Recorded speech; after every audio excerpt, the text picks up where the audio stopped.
kahintang sa panahon ng latest news. Dayon sa tuloy niya ang Pag-asa Mactan, pinagi ni Sir Manny Jan Nagbay. Sir Manny, may butang sir. Yes, may buntag sa Sir Yelog si Mong Sukintig Tuminaw. Mga ko na itong latest with update para karong adlaw. Kani ang alas 3 kadlaw ng sentro ng tropical depression nga si Dante. Kaya nasigputan kini nga naasa 95 kilometros lang ang bahin sa extreme northern Luzon.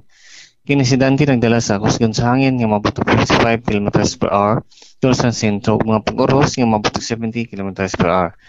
Kini gimlabana nga muli nagalihok paamihan amin nakasadpan sa kusgon na 20 km per hour.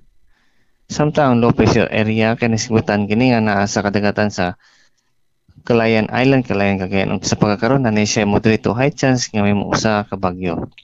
Silang bayan ng southwest monsoon ug habagat ang mo'y naka-apekto karon sa may central ug southern Luzon dinhi sa Visayas ug sa Mindanao.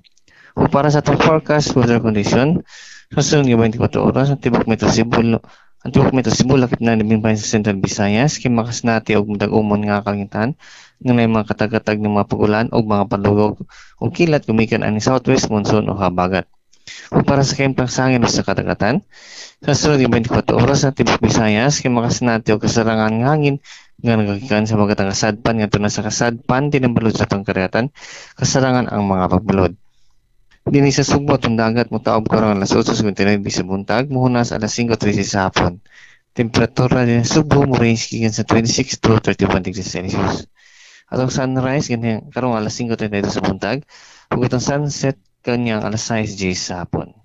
Ug wala ka na itong latest, di kantari, sa butang sa Pag-asa, kinisi man siya nagbay, may buntag. Salamat kayo, Sir Manny, may butang sa Pag-asa Mactan. Okay, sir, good morning.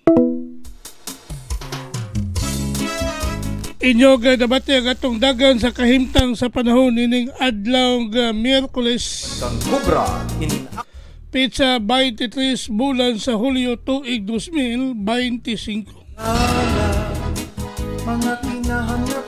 Pinagi ni Sir Manny Jan Nagbay ang atong weather specialist gikan sa Pag-asa Mactan nga naghatod sa atong dagan sa kahimtang sa panahon kun weather update.